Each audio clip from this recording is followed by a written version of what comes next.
I know that people have their favorites and their first introduction to Tanith. And what's really interesting to me is that when I had come across a question about what was the first work by Tanith that you ever read, and I was thinking about it and thinking about it and thinking about it, and it's like, you know what? It's kind of weird, but the first thing that I ever read of hers was called Silver Metal Lover. Oh, That was that's my first very introduction common. to her. And this was way back in the early 80s. And at the time, I was playing music.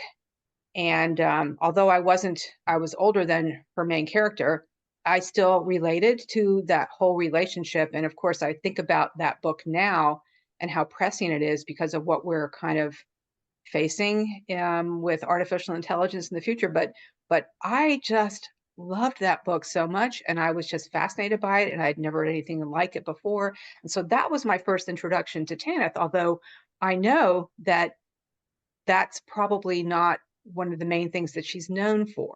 You know, people think about Tanith Lee and they think about her sword and sorcery. She did a lot of that stuff. But to me, that was my first introduction and how I came to know her through her fiction.